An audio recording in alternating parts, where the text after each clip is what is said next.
Ẹ̀hẹ́n, ẹ káalẹ́, ẹ káàárọ̀, ẹ káàsán ní gbogbo ibikíbi tí ẹ bá ti ń gbọ́ mi lórílẹ̀-èdè. Ṣé rí ẹ̀yin ọmọ Yorùbá, àwa ni mo fẹ́ bá ní gbólóhùn. Àwọn Yorùbá sọ pé ọmọ ìyá kì í yà, ọmọ bàbá bíbá ní bà. Gbogbo àwa tí a jẹ́ ọmọ Yorùbá, àkọ́kọ́ bóyá a kì í ríra wa bí ẹni pé ìyá kan bàbá kan ló bí wa. Ó ń ṣe àkóbá fún ọ̀pọ̀lọpọ̀ nǹkan tó ń ṣẹlẹ̀ sí wa. Ṣùgbọ́n àtorí nǹkan ṣe kan òun ni ọba Elédùmarè. Mo kọ́kọ́ fẹ́ appeal sí ẹ̀yin èèyàn ní Lagos State pé ẹ má jẹ́ kí a fi ọ̀rọ̀ tó wà nílẹ̀ ìbínú. Mo ní àtorí ìkànṣe kan ni Ọlọ́run. Ẹ mọ̀ pé réètì tí ọ̀rọ̀ election yìí gbà lọ, réètì tí ọ̀rọ̀ election gbà lọ, tí kì í bá ṣe pé a bá lùsì irú Lagos State fún opposition, Ọlọ́run Elédùmarè ń gbọ́, kò sí ọṣẹ tá a fi wẹ̀ mọ́ tí wọn ò fi ní rí wa bí olójòóró. Ṣùgbọ́n Ọlọ́run mú ajá, egbò dá lórí. Ọlọ́run ti mọ ariwo tí wọ́n máa pa tí wọ́n fi lè máa rí ọ̀rọ̀ sọ. Ṣùgbọ́n question tá a need láti béèrè lọ́wọ́ náà nísìnyí ni pé okay, nígbà tí dílómìláyè ń fọwọ́ jánu tó fẹ́ parẹ́ níwájú electoral commission, ẹ dákun torí Ọlọ́run, kí ló fẹ́ para ẹ̀ lé lórí? Ẹdún náà ọmọ ìlú wo tiẹ̀ ní Dino, ọmọ elédè wo ni, ọmọ ẹ̀yà wo ni? Torí Yorùbá sọ pé ọmọ ẹni ọba jọ ni àbáyọ̀. Now, ọ̀rọ̀ election wa ń sìn, ó ti wà too transparent, kò ṣeé ṣòjóró mọ́. Gone are the days táwọn kan máa believe wípé tó jẹ́ pé gbogbo total kí ló ń porúkọ ẹ̀, voters card collected ó lè jẹ́ 900, wọ́n lè rí bó 1500, ìbò náà wọ́n dẹ̀ count. Ayé àwọn yẹn ti lọ, ayé àwọn yẹn ti kọjá. Gbogbo tó ń ṣẹlẹ̀ ń sìn, it is just a common sense. Common sense lèyẹn náà máa fi gbé wọn nídìí àti wá máa 1+1 fún yàn. Ìyẹn náà ní láti fi common sense ẹ̀ gbé. Èmi yìí náà dìbò, mo dẹ̀ dúró ti ìbò mi. Ní polling booth tí mo dẹ̀ ti dìbò, wọ́n ka ìbò lójú gbogbo wa. Ojú gbogbo wa ni wọ́n dẹ̀ ṣe fíìlì ẹ̀. Wọ́n sọ pé kẹ́nìkan kan mọ̀ tiẹ̀ wá snap ẹ̀. Ojú gbogbo wa dẹ̀ ni àwọn party agent kọ̀ọ̀kan ti sign tí wọ́n rí. Party agent kọ̀ọ̀kan sign tí political party ẹ̀ rí. Now, nígbà tí wọ́n bá kúrò ní polling booth yẹn, wọ́n á tún lọ sí ibi tó next, that is ward collation. Wọ́n á lọ sí ward collation. Ní wọ́ọ̀dù, gbogbo àwọn polling booth tó bá wà ńbẹ̀ wọ́n á péjọ. Wọ́n á wá mú ìṣirò wáyé lórí 6 ní eléyìí rí bí, 10 leléyìí rí bí, 11 lórí bí, wọ́n á ro gbogbo ẹ̀ papọ̀. Wọ́n á wá kọ pé ní wọ́ọ̀dù yìí o, nǹkan tí ẹgbẹ́ báyìí rí òun leléyìí, nǹkan tí ẹgbẹ́ báyìí rí òun leléyìí. Wọ́n á ṣe ìṣirò yẹn lójú gbogbo wọn. Lẹ́yìn tí wọ́n bá ṣe ìṣirò yẹn lójú gbogbo wọn, wọ́n á tún ní kí gbogbo party agent ó sign. Wọ́n á tún sign, tó túmọ̀ sí wípé ojú mi ló ṣe, iye tó jẹ́ náà lẹ́kọ̀ọ́ yẹn, wọ́n á sign. lẹ́yìn tán bá ṣe kó kúrò ńbẹ̀ yẹn ni wọ́n ṣe ń lọ sí local government. Wọ́n á lọ sí local government. Gbogbo nǹkan tí gbogbo wọ́ọ̀dù kọ̀ọ̀kan tí fígọ̀ tí pátì kọ̀ọ̀kan rí ní wọ́ọ̀dù kọ̀ọ̀kan wọ́n á tún kóléètì ẹ̀, wọ́n á tún rò papọ̀. Wọ́n á rò papọ̀. Nígbà tán bá rò papọ̀ tán, iye tó bá jẹ́ títẹgbẹ́ kọ̀ọ̀kan bá jẹ́, wọ́n á tún kọ sílẹ̀ lójú àwọn éjẹ̀ǹtì wọn. Àwọn éjẹ̀ǹtì wọn ó tún fọwọ́ bọ̀wé pé bẹ́ẹ̀ lórí. In fact, ó dàbí ẹni pé wọ́n ti ẹ̀ tó ń fún wọn ní one copy. Or bóyá ẹni tó bá request fún copies, wọ́n á fún ní copy kíní yẹn láti mú lọlé. Mi yẹn ò sátẹ̀sí mi, but wọ́n ti wá fún wọn ní copy o, wọn ò fún wọn ní copy o. Ó ti mọ̀wé, ìwọ náà ti kọ nọ́mbà ààyè tó jẹ́, ọkọ nọ́mbà tó jẹ́ ní polling booth, ọkọ nọ́mbà tó jẹ́ ní ward, ní at ward level, ọkọ nọ́mbà tó jẹ́ ní at local government level. Lẹ́yìn ìgbà yẹn ni wọ́n ṣẹ̀ gbé lọ sí state. Nígbà tán bá wá gbé dé state, wọ́n wá kó gbogbo ohun tó wáyé ní local government kọ̀ọ̀kan pọ̀. Wọ́n á fún Táyé ní máàkì tiẹ̀, Kẹ́hìndé ní máàkì tiẹ̀. Gbogbo àwọn agenti, political agenti tí ó wà ńbẹ̀ náà, wọ́n á tún kọ́ wọ́n bọ̀ wípé yes, nǹkan tá à ń bá bọ̀ látẹ̀yìn yẹn títí tó fi débì bẹ́ẹ̀ lórí tòótọ́. Ìgbà yẹn làwọn state ó ṣẹ̀ṣẹ̀ wá kó, tí wọ́n ṣẹ̀ kó lọ sí federal. Ẹ̀yin èèyàn mi, ẹ dákun, kí ni òjòrò ṣe possible nínú eléyìí?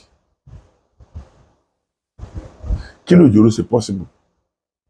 Now, nítorí wá gbé dé state yìí ni state máa wá gbé fún national headquarter. Àwọn nǹkan kan ṣẹlẹ̀ tí mo fẹ́ là wá lóye lé lórí, torí ó dàbí ẹni pé ariwo kan tó ń pa àwọn èèyàn wa kan listen sí ariwo yẹn, ariwo wèrè dẹ̀ ni, ariwo aláìlọ́pọlọ, ariwo ẹni torí ẹ̀ ti dàrú, ariwo manipulator láriwo tí wọ́n ń pa yẹn. Ariwo yẹn náà ni pé kí ló dé tí àwọn INEC, kí ló tí àwọn INEC tí wọn ò kó rìsọ́ọ̀tì sórí sáfà wọn. Ẹ dákun, èèyàn jí rìsọ́ọ̀tì yọ àti wọn kó sórí sáfà. Ẹ dákun, kí ló ṣe, ibo ló gbà jọra wọn? Ibo ló gbà jọra wọn? Àwọn tí ẹ̀dẹ̀ ní kí tẹ́ni wọn ò kó rìsọ́ọ̀tì sínú sáfà yẹn, wọ́n gbọ́n jù yín lọ. Ọlọ́run ti mú yín gbogbo ọ̀pọ̀lọpọ̀ àṣírí, gbogbo ń tẹ́ ẹ ti sọ, gbogbo bẹ́ẹ̀ ṣe máa háàkì sáfà wọn tó jẹ́ pé nọ́mbà tó wù yín lẹ́ máa kọ, gbogbo ẹ̀ làwọn ti gbọ́. Ẹ̀yin ẹ wo kékeré. Lagos to here in Canada that are working for you. You don't need to know us. It is being funded by us. We don't need anything. We just need you to tell us if it's tomorrow when you get to California or when you're talking to the chaps in Colombia, you see one or two things, send us and say, can your app do this? Do we have this? So that, because you see, we have to start thinking of things that it is not just money. Tinubu can go and do anything. Like I'm not saying this to disparage these men. In their own capacity, they've done well, but this is not their. They say this is his turn. It is our time. Yeah, absolutely. Our time. Yeah. Right. So all I'm asking, my question to you is just this: as you go on your journey, think of technology. Because these young people, this is the language they understand. Yeah. It's not just about Twitter and the rest. If you can think of those things, then let us know, and we will imbibe it and we will win this election for the grace of God. Ìpàdé tẹ́ rí yẹn, ó ní ìpàdé tí Obi bá àwọn Igbo diaspora kan ṣe. Torí Ọlọ́run, ẹ gbọ́ nǹkan tí wọ́n sọ, ẹ gbọ́ nǹkan tí bọ̀bọ́ yẹn sọ. Pé òun á rig election fún Obi. Ṣé mọ̀ pé tó bá jẹ́ wípé kíní yìí ń sìn fọ́ìsì ni àtún ní ṣe bí fọ́ìsì ni fọ́ìsì yẹn lè jọra wọn. Ẹ̀rọ bí ń pẹ̀lú wọn o, ẹ̀rẹ́ ń tó ń sọ̀rọ̀ o, kì í ṣe páàrí wọn o, ara wọn tẹ́ ń pàtẹ́wọ́ pé this is our time o. Abẹ́ẹ̀ rí. so bí àwọn tẹ́ wá tilẹ̀ háàkì machine wọn tẹ́ bá ti wá gbọ́ before that time tẹ́ wá decide láti má tiẹ̀ upload anything sórí ẹ̀ ṣebí tí wọ́n bá upload sórí ẹ̀ ilẹ̀ yìí máa delete tẹ́ máa fi ti yín sí ṣùgbọ́n nígbà tí wọ́n tẹ̀ wá kọ̀ tí wọ́n upload kankan sórí ẹ̀ sí kí lẹ fẹ́ ṣe èyí tó fa ariwo tí Dínúmìláyè ń pa nìyẹn Dínúmìláyè mọ ohun tó ń ṣe ó mọ̀ pé wọ́n ní láti upload sórí sáfà káwọn lè ṣe iṣẹ́ tí àwọn ti plan sílẹ̀ kí wọ́n lè rí iṣẹ́ tí wọ́n ti plan sílẹ̀ ṣe Dínúmìláyè àti pátì Òbí tí wọ́n yarí so wọ́n mọ nǹkan tí wọ́n ń ṣe orí wọn ò dàrú wọ́n mọ nǹkan tí wọ́n ń ṣe àwa ni òye tó àwa lọmọ wa kì í wù wá àwa la máa ń ṣe bí ẹni tí ò níran àwa la sì níran jù àwa la ní ìran jù Yorùbá ló ní ìran jù tó máa ń sọ̀rọ̀ pé èèyàn ní ìran Yorùbá ló ní ìran jù so now nígbà tí Ọlọ́run wá ti jẹ́ kí àwọn INEC ò gbọ́n tí wọ́n wá upload sínú sáfà kí lẹ wàá para yẹn fún ṣé ìyẹn ti mean pé wọ́n tamper pẹ̀lú result nìyẹn tẹ́ bá wá mọ̀ pé wọ́n tamper pẹ̀lú result káti ẹ̀ wá ní wọ́n tamper pẹ̀lú result náà ṣé bẹ́ẹ̀ mọ̀ pé ilé ẹjọ́ lẹ́ẹ̀ lọ ṣé bí wọ́n ṣe dájọ́ kan lọ́sàn-án ṣé bí ọ̀pọ̀lọpọ̀ ẹjọ́ ni wọ́n ti dá sẹ́yìn kí ló mú àwọn APC gba Imo kí ló mú PDP gba Zamfara kì í ṣe ìbò tí wọ́n dì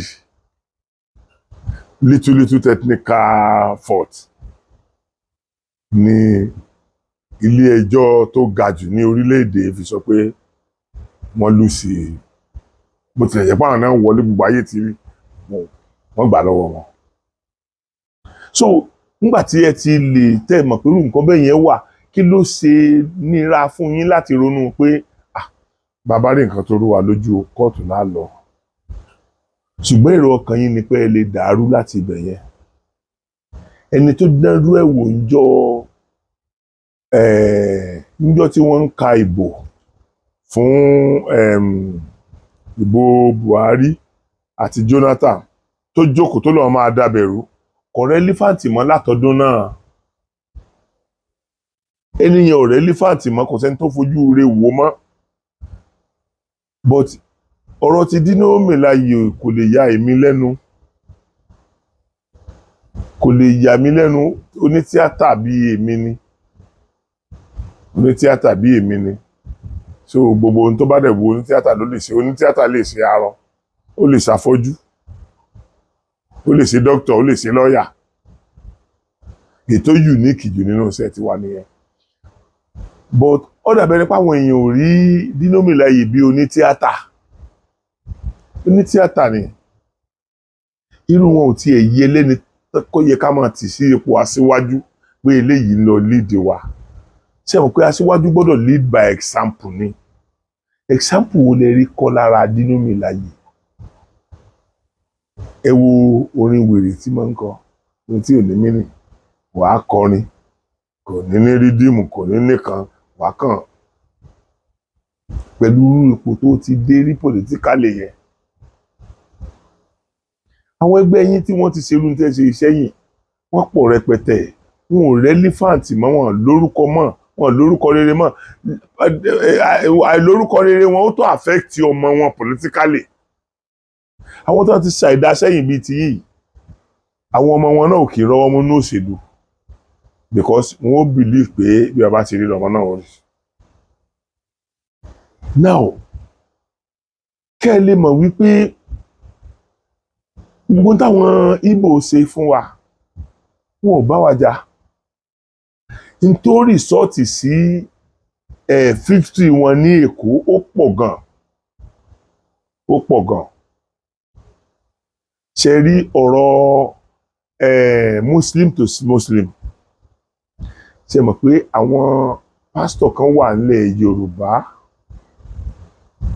tó jẹ́ pé second citizen Yorùbá làwọn. Ìlú tí wọ́n gbogbo ìlú tí wọ́n bá ti lò fún wọn ni wọ́n jó sí. Ìyàwó Aṣíwájú Bọ́lá Ahmed Tinubu, ògbóǹtarìgì kan nínú Kristẹni ni. Láti ọdún tó dẹ̀ ti fẹ́, ọkọ rẹ̀ ò sọ pé kó yé lọ sí church náà ló ń lọ dè ní. Aṣíwájú Bọ́lá Ahmed Tinubu bó ṣe wà generous sí church tó bẹ́ẹ̀ bó ṣe wà generous sí mọ́sálásí tó belongs sí tó bẹ́ẹ̀ náà ló wà generous sí church àwọn churches. Ṣé bí Christian níyàwó Òbí níyàwó Àtíkù lè tọ́jú ọmọ Yorùbá ti wá. Christian ní now ìjọ tó ti ṣe marriage ló ti change ẹ̀ sí Muslim. Àwọn èèyàn ò kí ń ro nǹkan. Irú àwọn aṣíwájú yẹn, àwọn ọ̀rọ̀ ẹ̀sìn ò ń ṣe problem fúnrú àwọn yẹn. Mentality tí wọn ò dàrú lórí ọ̀rọ̀ ẹ̀sìn. Pàápàá jùlọ nílẹ̀ Yorùbá. Ilẹ̀ Yorùbá nìkan ni ẹ̀sìn kì í ti díjà lẹ̀ láàrin wa. Ṣùgbọ́n tẹ́lẹ̀ yìí yà mí lẹ́nu. Torí gbogbo ẹ̀yin churches tẹ́ ẹ bá àwọn olùjọ́sìn yín sọ̀rọ̀ pé ìbò Christian ni kí wọ́n ó dì. Gbogbo yín náà la mọ̀. Gbogbo yín la mọ̀. Ìyá ń ronú owó ọmọ ẹ̀ ń roka. Gbogbo yín la mọ̀ o. Àwa ò ní nǹkan kan tá a fi yín ṣe, ṣùgbọ́n a fà yín lọ́lọ́run lọ́wọ́. Àwọn nǹkan tó papọ̀ ṣiṣẹ́ lÉkòó against APC ó pọ̀ gan. Nínú ọ̀rọ̀ táwọn èèyàn kan tó ń sọ tí mo ti listing gbọ́ 1 or 2 person. Ẹ̀yin politician wa, èyí náà lè máa ń pariwo pé ọmọdé ò ní lágbà ọ̀la. So díjọ́ tẹ́ ẹ bá kú káwọn ọmọdé yẹn ó tó dàgbà ni, tí wọn ò lè dàgbà lójú yín. Àwọn ọmọ tán wà ajáì tí wọ́n lè sáré síwájú sáré sẹ́yìn lórí ọ̀rọ̀ àwọn organize. Ẹ fún àwọn náà láyè. Ọ̀rọ̀ kí party chairman kan máa lo 100 years lórí as party chairman, ó yẹ kó ti bọ́ sẹ́yìn náà. Ẹni tó bá mọ ibi tá à ń rìn ló yẹ kó kó wa lọ. Gbogbo mobilization tẹ́ mọ́ ń ṣe according to nǹkan tí mo gbọ́ nínú bọ́mọ kan ṣe ń sọ̀rọ̀, ó lè ṣe. Gbogbo yín lè dẹ̀ mọ̀ bówó ṣe wọ́n tó ń gbòòrò báyìí. Ẹlòmíì ó máa wọ mọ́tò lọ sí ibi tí ó ti dìbò ni. Àwọn tó contribute síra wọn pọ̀ gan. Ní polling booth míì wọ́n ti ní ìbò ó bẹ̀rẹ̀ bóyá aago 8 àbí aago 9 ni ó bẹ̀rẹ̀. Now ẹlòmíì ti débẹ̀ láti 7 nítorí kó lè tètè kàn. Ẹnìyẹn tò sínú oòrùn láti ìgbà tó oòrùn ti yọ ní bóyá 9 àbí 10. Election ò tí bẹ̀rẹ̀ ní 11:30 to 12. Ọ̀pọ̀lọpọ̀ ti bínú lọlé. Kí ni mo fẹ́ jẹ nínú election? Lè forùn para mi jàre. Ṣùgbọ́n àwọn tí wọ́n ti desperate, àwọn ọmọ Igbo tí wọ́n ti desperate, wọ́n mọ̀ pé táwọn ń fẹ́ làwọn ń fẹ́. Àwọn dúró. Aspect kan nìyẹn náà. Aspect pé a mobilize àwọn èèyàn láti lọ dìbò. Another aspect nìyẹn. Tí n bá sọ pé mobilize, mi ò sọ̀rọ̀ pé mo ní kẹ́ ẹ bribe èèyàn. Ọlọ́run kúkú tiẹ̀ wà májá egbò dá lórí. Bí èèyàn fẹ́ bribe èèyàn, káàsì ló lè bribe ẹ̀. Káàsì tó fi bribe wọn gan sí báyìí. Wọ́n ti owó tí wọ́n print, wọ́n ti kó fáwọn tí wọ́n fẹ́ ṣàtìlẹ́yìn fún àwọn ni wọ́n ní kan rówó ná. Ìnira ìrówó náà ó kún tó bá APC because party agent tó wà níbì kan tó jẹ́ pé ààrówó fún gbà tó ń lọ ó ṣá struggle pé ọmọ ẹgbẹ́ yìí ni mímú láti débẹ̀ tí wọ́n wá offer ẹ̀ bí 500,000 200,000 250,000 ó lójú ẹni tí ò ní gbàbọ̀dé kò rówó gbà látọ̀dọ̀ àwọn èèyàn tó jẹ́ tiẹ̀ àwọn kan wá fẹ́ fún lówó àwọn tó ń fẹ́ fún lówó yẹ kì í ṣiṣẹ́ kan náà fẹ́ kó ṣe ojú pé ok a fẹ́ manipulate bóyá tiyín tó pọ̀ ju tiwa lọ á gbé nọ́mbà tiyín fún wa á gbé nọ́mbà tiwa fún yín bọ́ọ̀dẹ̀ gbọ́dọ̀ endorse pé bó ṣe rí nìyẹn ọ̀tán 500,000 ṣé kò ní gbà gbogbo ohun tí wọ́n fẹ́ fi pa wá gbogbo plan wọn náà tí wọ́n fẹ́ fi pa wá àwọn náà nìyẹn gbogbo plan tí wọ́n fẹ́ fi pa wá nìyẹn àwa Yorùbá máa ń pariwo a máa ń sọ bí ẹni pa wà la worst jù àwa kọ́ la worst jù ọ̀nà oró kan náà tí a gbà worst náà ni ká má gbọ́ra wa lágbòóyè yìí àìgbọ́ra wa lágbòóyè yẹn tó bá tán wá jẹ́ wípé ok mo gbọ́ ẹnìkan bá mi sọ̀rọ̀ but èmi náà ní ọ̀rọ̀ tèmi lọ́kàn contrary to tiẹ̀ tó bá jẹ́ pé mi náà wá lè listen kí n gbọ́ kí n wá mú tiẹ̀ àti tèmi kí n gbé sẹ́gbẹ̀ẹ́ ara wọn kí n wèé tó bẹ́tà ìbá dáa ṣùgbọ́n láéláé èmi náà believe pé èmi náà lọ́pọlọ tèmi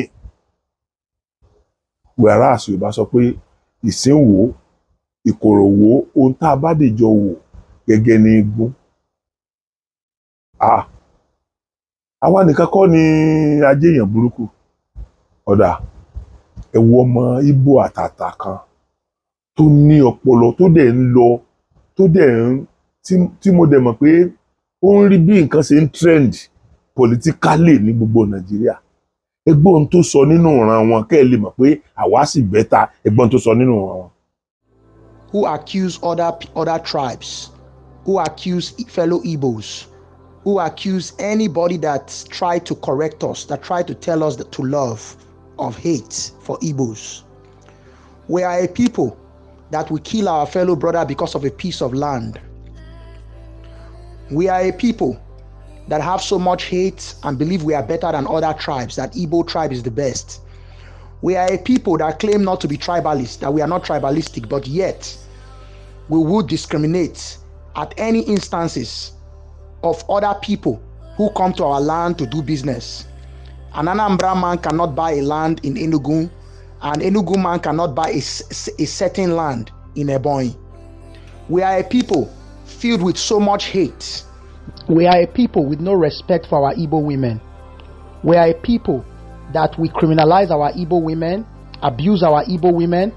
Igbo women does not have a place in society. Yet we claim to be the most open-minded people. A woman will be accused of witchcraft if the husband dies in Igbo land.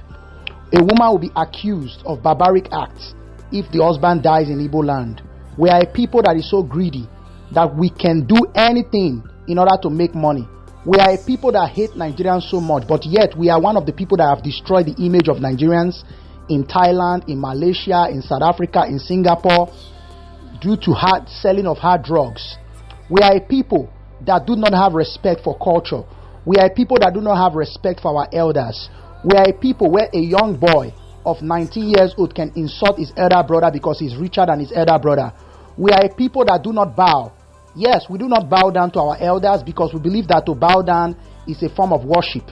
But yet, we would criminalize people that are trying to do the right thing in our land. We will penalize people that are trying to do the right thing in our land.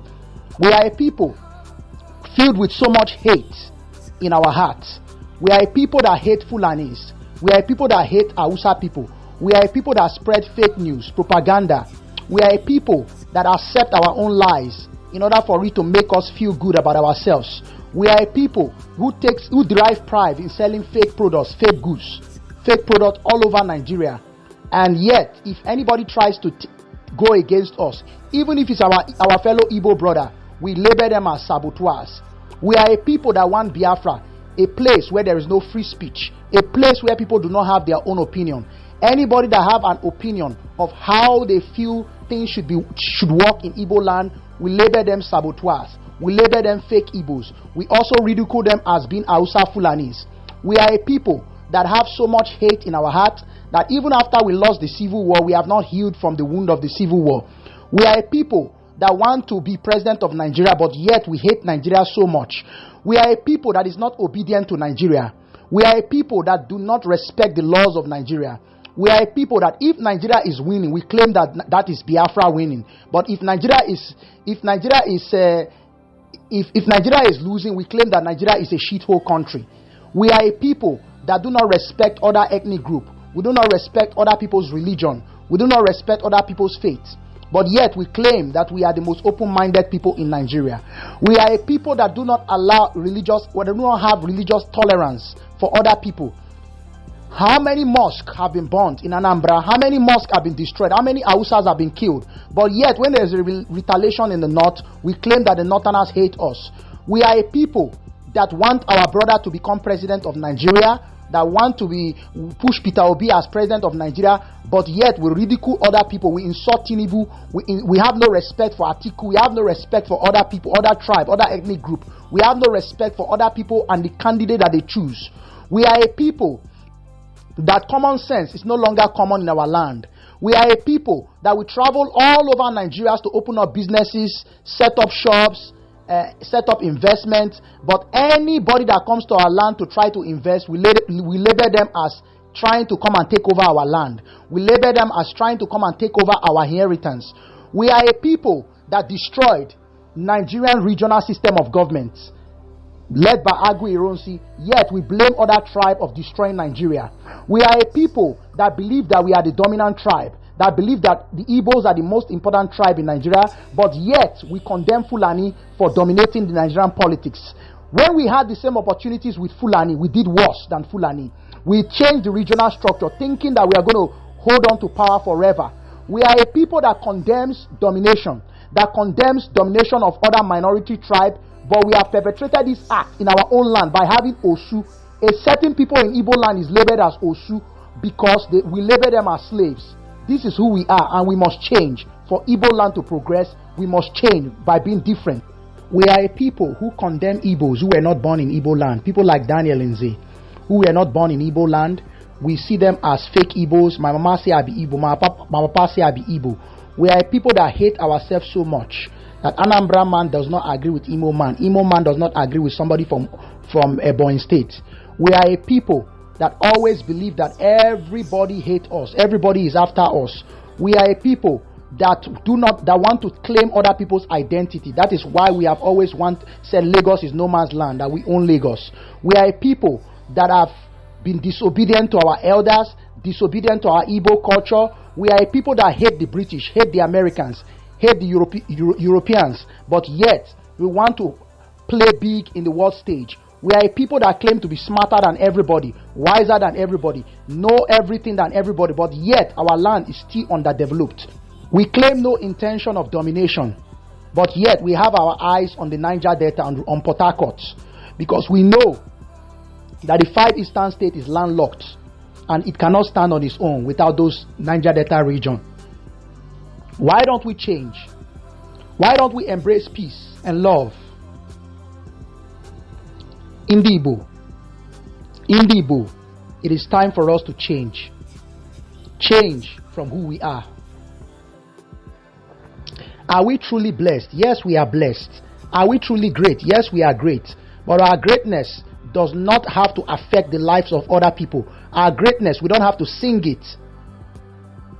We are a people that have accused other tribe of not being great. We have accused the Fulanis, but yet we rely on the Fulanis for pepper, tomatoes, onions, goat meats.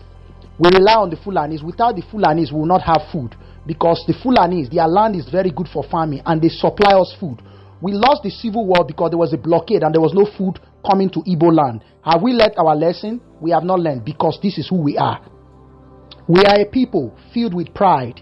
We are a people filled with arrogancy. We are a people who only respect and worship money.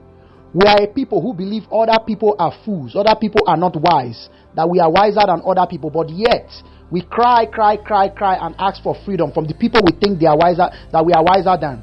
Have we learned our lesson? We need to learn, indeed. We are a people who sell fake goods, sell fake products, and we call it industrialization. We call it being an entrepreneur.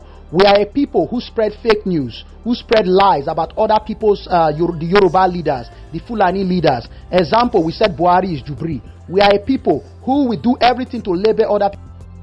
We are a people who controls 90% of the Igbo land without allowing other indigenes of other ethnic group to be able to stay in our land comfortably. But yet, we claim that Nigerians do not love us. And we move to other people's land and stay there, build houses, give birth to children, and grow. I will end this message by saying, we want Biafra. What will Biafra look like? A Biafra that is landlocked with the 5 states. We want Biafra. What will Biafra look like? A Biafra that doesn't have sufficiency to produce food on his own, that still relies on the Fulani that he hates so much to supply him food. We want Biafra. What would this Biafra look like? Síbẹ̀ tí gbogbo tó sọ ẹni tó sọ̀rọ̀ yẹn ọmọ Igbo ni o. Nínú gbogbo tó kà lẹ̀ yẹn mélòó là wá ní. Ká kọ́kọ́ bẹ̀rẹ̀ lórí ká kó yàn mọ́ra. Báwo ni Igbo ṣe pọ̀ tó bẹ́ẹ̀? Mi ì gèsì pé kí Igbo pọ̀ lọ́dọ̀ wa. Mi ì gèsì. Bọ̀ báwo ni Igbo ṣe pọ̀ tó bẹ́ẹ̀ yẹn? Tó jẹ́ pé wọ́n tún wá ń override ọmọ onílẹ̀. Àwa ọmọ onílẹ̀ gangan. Wọ́n override wọ́n tún jẹ́ ká mọ̀ pé Lagos is no man's land ní Lagos. Ṣé tẹ́ bá wò dáadáa mo ti sọ bí ẹ̀mẹrin sẹ́yìn nínú fídíò mi pé àwọn Igbo ń pè Èkó, wọ́n ń pè Èkó, ìlú Ẹ̀yọ̀, wọ́n ń pè Èkó ní no man's land. Ẹ mọ̀ pé ọmọ Igbo tó bá pè Èkó ní no man's land, ẹ mọ̀ pé ó ti mu igbó, ó ti mu orí rẹ̀ ti yí, ó ti mú mu nítorí wípé nínú ọ̀rọ̀ tẹ́ gbọ́ tẹ́ni yìí sọ tí bẹ́yìn náà gbọ́ even tí Anambra bá kọ́ ilé epo sí Imo ṣe bẹ́ẹ̀ inú mi dùn pé ọmọ Igbo ló sọ̀rọ̀ yẹn ló sọ ohun táwọn ń ṣe yẹn táwọn èèyàn wọn ń ṣe yẹn tí wọ́n dẹ̀ believe pa wọn làwọn jẹ́ èèyàn jù nílẹ̀ Nàìjíríà. MC Olúọmọ mi ti ẹ̀ fẹ́ kó o bá wọn rò rárá torí ẹ mọ̀ tí ẹ̀já sọ̀rọ̀ owó mo mọ wàhálà ẹ lórí ọ̀rọ̀ election tó lọ yìí àti tó tún kò tá fẹ́ sí mo mọ wàhálà ẹ gan ni o mo mọ iye àwọn òṣèré tó kó jọ mo mọ iye tẹ́ ná sí hòtẹ́ẹ̀lì mo mọ iye ìgbà tó ti kó wọn jọ lórí pé ká bá àwọn èèyàn sọ̀rọ̀ tùnú ká jẹ́ kán mọ̀ wípé tẹ́ni tìkísà ní ta tán ká lè jẹ́ kí wọ́n rí dáadáa tí APC ti ń ṣe bọ̀ ká lè jẹ́ kí wọ́n mọ̀ wípé tí APC bá ti lè yẹ̀ kúrò lórí governorship nsìn gbogbo ń tà ń rí tó ń lọ consecutively kò ní lọ bẹ́ẹ̀ mọ́ ọ̀pọ̀lọpọ̀ nǹkan tí ẹnìkan dáwọ́lé tó jẹ́ pé tẹ́lómi bá débẹ̀ ó ń ṣe é lọ yẹn kò ní rí bẹ́ẹ̀ mọ́ àwọn náà fẹ́ wá orúkọ tí wọ́n lọ́tọ̀ wọn ní fẹ́ build lórí nǹkan táwa ti ń ṣe n tó ń lo àwọn artist yẹn sí nìyẹn àbáwọn ẹlòmíràn bá sọ̀rọ̀ wọn ní àwọn ṣé artist yàtọ̀ sí doctor lọ́ọ̀yà engineer tó ń ṣòṣèlú yẹn àwa yàtọ̀ sí wọn ìyá tó bí wọn kọ́ ló bí wa ìyá tó bí wọn kọ́ ló bí wa ìlú tí wọ́n bí wa sí ìkọ́nà bí wọn sí. Èmi ọmọ tó máa ń dùn yìí lórí pé onítíátà ṣòṣèlú ráìtì wa ni now ó dá kí ni engineer wà ní òṣèlú kí ni lawyer wà ní òṣèlú kí ni doctor wà ní òṣèlú.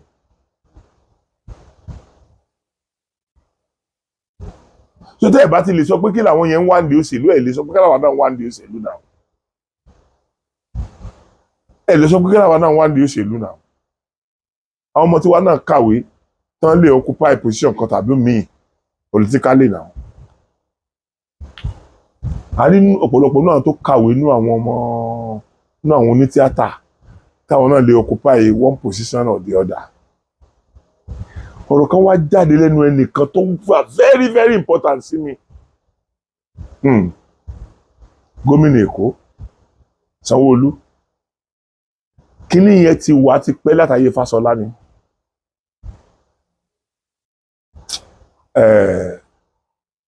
Ó kò jẹ́ ti bàbá ọmọ kọ́mọ làálàá, kò mí pé nítorí pa ti jọ wà nù ẹgbẹ́ kan náà bàbá ti fẹ́ kọjá yìí lẹ wọlé yẹn, kò mí pa àdébá yín sòtọrọ.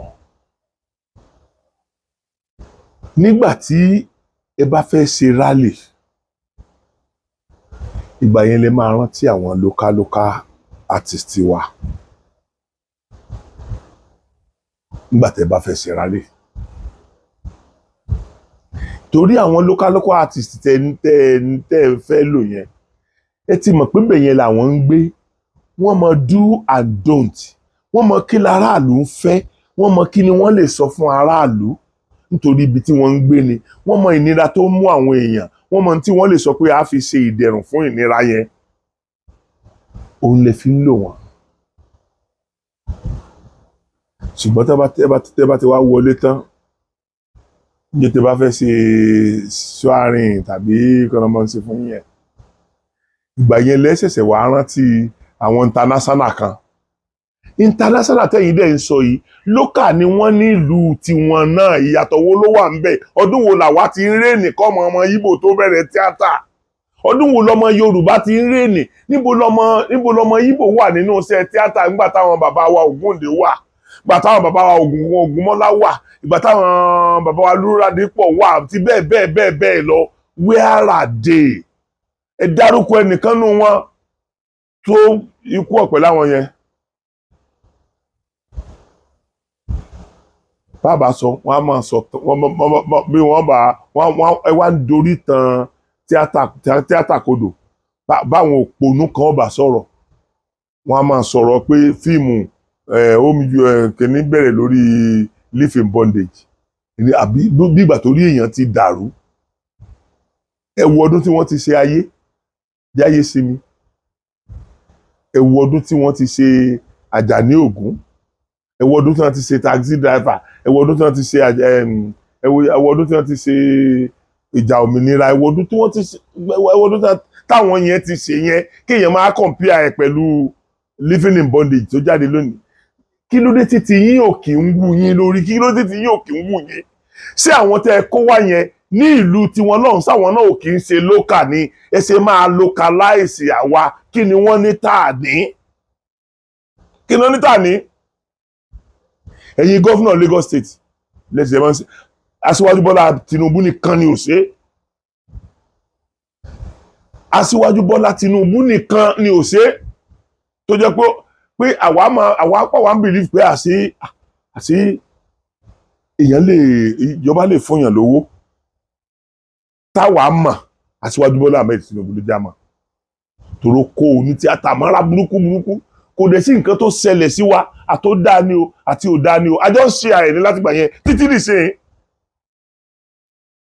Ẹ̀yin yòókù ṣèwé náà lẹ́wà kà tó bẹ́yẹn, ṣèwé lẹ́yìn gọ́fúnà yẹn náà kà tó bẹ́yẹn, ìwé lẹ́ẹ̀ka tó ti wọ orí yín débi pé ẹ̀ tiẹ̀ wàá mọ ẹrú mọ́.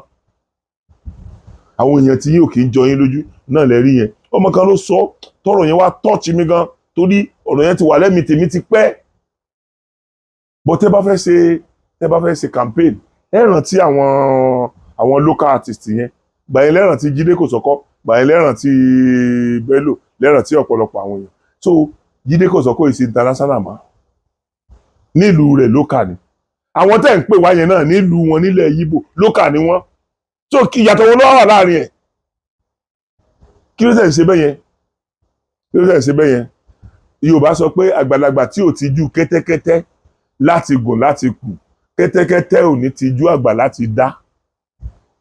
Mo fẹ́ kẹ́ ẹ lọ ṣe àtúnṣe síbẹ̀ yẹn ló jẹ́ kí n sọ. Mo fẹ́ kẹ́ ẹ lọ ṣe àtúnṣe.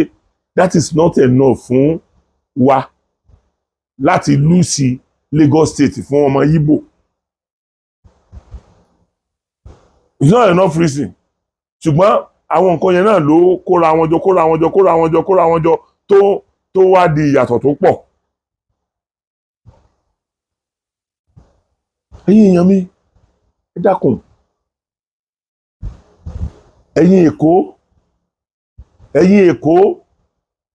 Èkó ẹ mọ ọdún tí Ìgbò ti ń pariwo pé no man's land l'Èkó.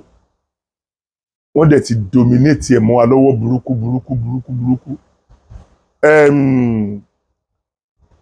Bẹ́ẹ̀ dé Sọ̀pátì, kí lórúkọ Sọ̀pátì ti lọ ra kíní yẹn náà, Ládìpọ̀.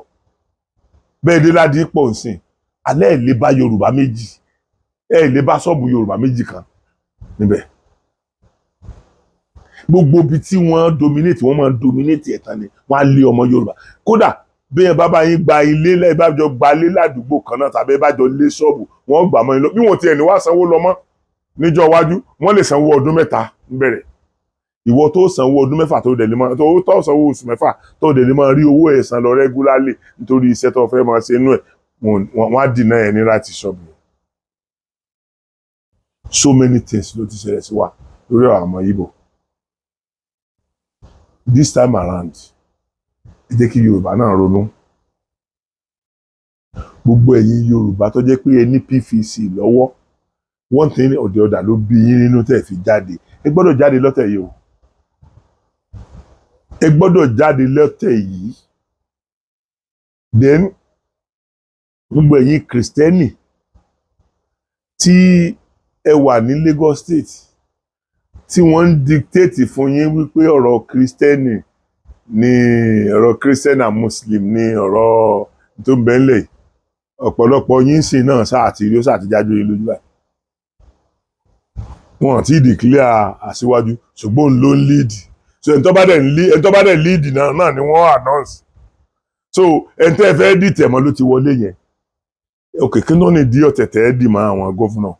Ṣé bí àwọn gọ́fúnà ibi tẹ́ ń gbé ni wọ́n fẹ́ tún ṣe? Ibi tó bá wù yẹn tó tẹ̀lé lọ́tẹ̀ yìí. Ìgbà yẹn lẹ́ mọ̀ pé béèyàn ọba dánlé ọkọ méjì wò kò ní mí ìtọ̀sán.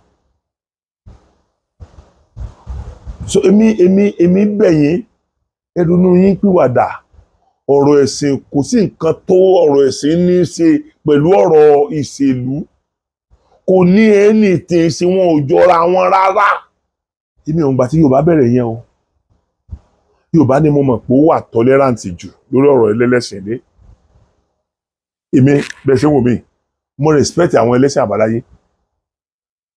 Tọ́lẹ́sìn tí wọ́n nìyẹn. Then ká tó sọ di ẹ̀sìn wọn, ẹ̀sìn tí gbogbo ẹ̀sìn bàbá ti wà nìyẹn.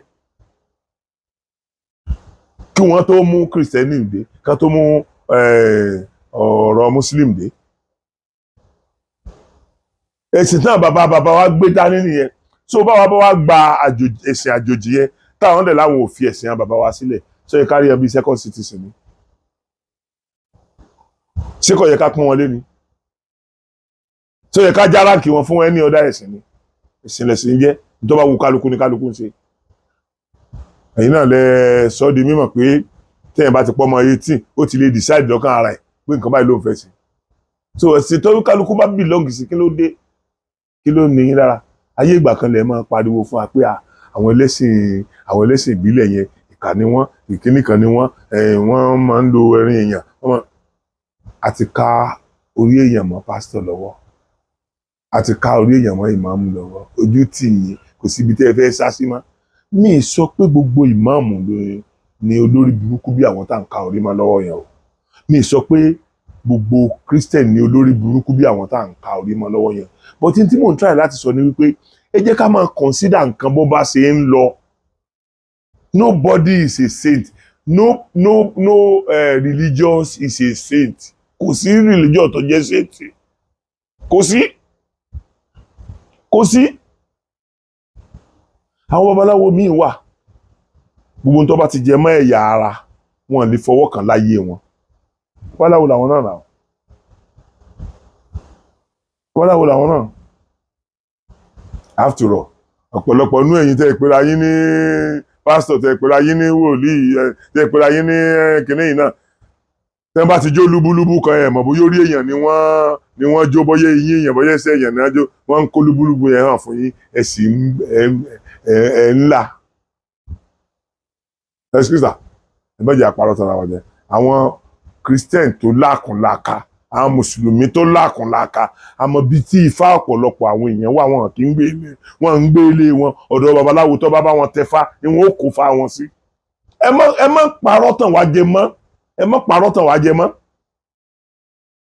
ọmọ Yorùbá tó bá ní ifá tó bá dọ́dọ̀ ẹni tó bá ṣe ifá yẹn tí ifá tiẹ̀ bá wà lọ́dọ̀ ẹ̀ yóò rí ọ̀pọ̀lọpọ̀ ọfá rẹpẹtẹ àwọn wòlíì àgbà míì àwọn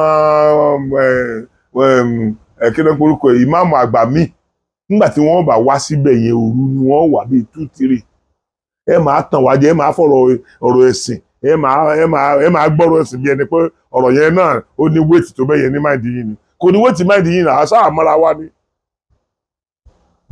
ẹ̀yin Èkó olú ọmọ torí ọlọ́mọ bínú ò lè ná ànádànù rárá. mo fẹ́ kí wọn náà wò wípé ire ni Ọlọ́run fi ọ̀rọ̀ Èkó tá a lùsì yẹn ṣe fún wa. ọ̀rọ̀ Èkó yẹn làwọn ayé wá ń rìfà sí because n tẹ́ ń pariwo bí ẹni pa àṣòjò oró ni bí ẹni pé ojú gbogbo yẹn kọ́ la ṣe ń di ìbò bí ẹni pé gbogbo àwọn ẹjẹǹtì wọn kọ́ ni wọ́n fọwọ́ sí iye tí ìbò jẹ́ bẹ́ẹ̀ náà ṣe ń pariwo ṣùgbọ́n táwọn èèyàn náà wá ń rí sọ lónìí ni wípé kàyú ìmájẹ pé Aṣíwájú Bọ́lá Ahmed Tinubu ó lù sí Èkó ibi tẹ́nu wọn ó ti wọ wò nìyẹn pé òkè sójú oró náà ní ẹsẹ̀ lẹ́kọ̀ọ́ tí FP fi gba Èkó mọ́ Aṣíwájú Bọ́lá Ahmed Tinubu lọ́wọ́ Ọlọ́run kì í ṣe nǹkan rẹ̀ kó mọ́ fi àyè ọpẹ́ sílẹ̀ ẹ mọ́ rí bí ẹni pa àlùsè o tí òbí bá tóbi bá tó ẹni tó òbí nítorí lọ́yọ̀ọ́ yẹn kó rí káàkiri bẹ́ẹ̀ ní gbogbo other state. kò sí nǹkan kan tí tibẹ̀ yẹn fi rí bẹ́ẹ̀ ju pé gbogbo Ìgbò ti tán nílùú wọn Èkó náà ń gbé torí kò sí nǹkan kan bàbàrà kan tí wọ́n fẹ́ jókòó tí ìlú wa ibi ni wọ́n jókòó sí ibi náà ti rí jẹ ibi náà ti rí mu ibi náà ti rí lọ ibi náà ti rí lò gbogbo ẹnikẹ́ni tó bá wá ń jẹ tó ń mu lára wa tó bá ti wá sọ pé tiwa báwo Ọlọ́run dẹ̀ máa dá lẹ́jọ́ Ọlọ́run máa dá ní ẹjọ́ rẹ̀ Ọlọ́run máa dá lẹ́jọ́ rẹ̀. so n tí mò ń tọ́ láti sọ ni pé gbogbo ẹ̀yin Yorùbá tó wà lẹ́kọ̀ọ́ ọ̀rọ̀ ìdọ́wọ́ yín o ọ̀rọ̀ yìí di ọwọ́ yín o Ọlọ́run ti ṣe tó fẹ́ ṣe tọ́lọ́run fẹ́ ṣe tọ́lọ́run fẹ́ fi hàn wá tọ́lọ́run fẹ́ ká mú ṣàpẹẹrẹ òun ni ọ̀rọ̀ presidential kíní tí Òbí là wá yẹ o ká lè rí nǹkan ṣàpẹẹrẹ pé òkè ṣàtúnṣe òkè ìlú ibi tá a ti ní fọ̀tálẹ̀ kan náà tá a ti ní gbogbo agbára òjò oró gan ṣàṣòjò oró fún ilẹ̀ fi là wá ṣàṣòjò oró ìyọ̀fẹ́fọ́ ní ìyẹn ti lọ ẹ jẹ́ àgbàgbé yẹn ẹ jẹ́ ká fi yẹn fún Akin lọ Akínbọ̀ tí ń bọ̀ yìí ìbò state yìí la gbọ́dọ̀ mọ gbogbo ohun tá a máa ṣe gbogbo ẹ̀yin Christian tẹ́ jẹ́ pé nítorí pé Muslim to Muslim ticket lè fi tẹ̀lé Òbí tó ẹ ti rí rìsọ́ọ̀tì Òbí náà ẹ sì ti rí rìsọ́ọ̀tì ọmọ ìyá yín tẹ́ sákò lẹ́yìn ẹ̀ ìyẹn ni ó fi yé yín pé ntọ́lọ́hún ṣe ni ó ṣe bí èèyàn bá fi dúrọ́ọ̀mù pọn mi àdúrà rẹ ilé ọba bàbá wa ọba dáre ntọ́lọ́hún ṣe ni ó ṣe o ntọ́lọ́hún ṣe ni ó ṣe o ntọ́lọ́hún ṣe lọ́lọ́run ti ṣe yẹn against your wish tó bá tó wá wù yín oúnjẹ alẹ́ yín ẹ̀ tó gbé fólógbò jẹ because ìjọba tó kàn yín gbọ̀ngbọ̀ngbọ̀n ní ti state ìjọba tó ń provide enabling grant fún yín ní ti state tó bá wù yín ṣe lórí ẹ̀ tó bá wù yín ṣe lórí ẹ̀ bẹ́ẹ̀ dìbò against governor wansi bí minister ni potential minister ni ẹ mọ̀ ṣe ra yín rárá Sanwó-Olú tẹ̀ ń wò yẹn àti igbákejì ẹ̀ potential minister ni wọ́n rí nǹkan kan ṣe sí yẹn so wọ́n ti ẹni mọ̀ pa àwọn ìlú ṣe anything ti yín lójú inú ọ̀ràn ti yín lójú ṣùgbọ́n ẹ̀yin Lagosian ẹ má bínú pé mo sọ pé ẹ̀yin Lagosian because mo sọ níjọ́ kan pé gbogbo oore tọ́lọ́ ń ṣe fún mi gbogbo bọ́lọ́ ń ṣe sọ mí déèyàn Èkó ni mi ò lè gbàgbé Èkó láéláé mi ò lè gbàgbé Èkó láéláé mo ṣẹ̀ṣẹ̀ kó wá sí Ìbàdàn bíi 12 years ago Èkó ni mo ti lò gbogbo more than 30 years mo fi wà lẹ́kọ̀ọ́. So ẹ má bínú pé mo sọ pé ẹ̀yin negotiate because èmi ò sí ń bẹ̀ mọ́ sí kì í ṣe bẹ̀ ni mo fẹ́ dìbò sí ní òye ń kára mi kún ara yín. Ṣùgbọ́n èyí tẹ́ ẹ wà ń bẹ̀ lọ́wọ́lọ́wọ́ báyìí shame on you tí wọ́n bá gba ìjọba state mọ́ Sanwó-Olú lọ́wọ́, shame on you. Gbogbo ẹ̀yin alágbára Èkó tí ọmọ Yíbò bá wá gba Èkó mọ́ yín lọ́wọ́ lórí governorship, shame on you. Àti kò sáájẹ́ ajẹ́ pé ẹ̀kan wà ń bẹ̀ for nothing, ẹ̀kan ajẹ́ kò sálágbára lẹ́kọ̀ọ́ mọ́, kò sí olówó lẹ́kọ̀ọ́ mọ́, kò sí ọlọ́rọ̀ lẹ́kọ̀ọ́ mọ́, kò sí. Mi ní kárígì election kan ní tí mò ń sọ yìí. Gbogbo wọn tó ní PVC lọ́wọ́ tó ò dìbò tẹ́lẹ̀, tàbí gbogbo wọn tó bínú padà nítorí pé bóyá wọn ò tètè bẹ̀rẹ̀ sí ní dẹ́ lò, tàbí wọn tó ti torí wípé Muslim no to Muslim tó ti torí gbogbo yín sìn ẹ ti rí gbogbo yín ti rí tọ́lọ́ ń ṣe báyọ̀ lọ́n ti ṣe tí ó ṣe.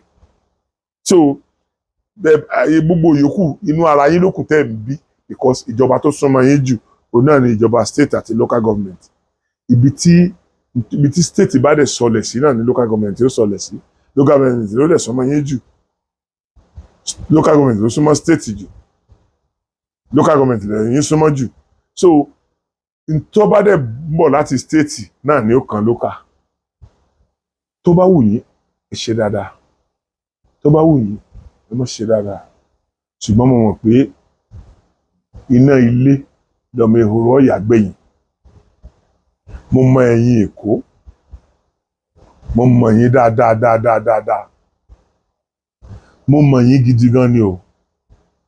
Èkó àpètè ìlú ọgbọ́n, àròmí ṣálẹ̀gbẹ́lẹ̀gbẹ́ tó rọ̀ dẹ̀dẹ̀ tí kò lè já, ọba máa bàlù Èkó jẹ́. Èkó ló lòkun, Èkó ló lọ́jà, omi tiwa ló jẹ́, omi òkun tèkó mọ̀ ní. Èkó àkété ìlú ọgbọ́n, Èkó àkété ìlú ọ̀rọ̀, tómi dẹ̀dẹ̀ tí kò lè já, tó rọ̀ dẹ̀dẹ̀ tí kò lè já, ọba máa bàlù Èkó jẹ́. Ẹ̀yin Èkó ojú ò ní tì wá o, iná wa ò ní jájò rẹ́yìn o, Ọlọ́run ní fìkan gbà kan lọ́wọ́ wa o. Ọ̀rọ̀ bí Sanwó-Olú ó ṣe wọlé ẹ jẹ́ kó jẹ yín lógún o. Èkó ò gbọ́dọ̀ tún padà sẹ́yìn lórí bó ṣe ń lọ yìí o, kò àtún gbọ́dọ̀ padà sẹ́yìn o, ká máa lọ síwájú ni. Kò dẹ̀ sí ẹlòmíì tí ò débẹ̀ tí ò ní roko sọ́nà ọ̀dọ̀ tiẹ̀ náà, àwọn náà fẹ́ kírètì orúkọ ọ̀rọ̀ kan o. Ọlọ́run ràn wá lọ́wọ́, ojú ò ní tì wá. Fídíò kékeré ìmọ̀kàn wá ṣe nítorí ọ̀rọ̀ Èkó ni. Títí ọjọ́ tí a ṣe election lẹ́kọ̀ọ́, tínú gbogbo wa máa dùn pé Sanwó-Olú tó ti padà sórí oyè. Mo kí yín pé ojú ò fẹ́ra kù o.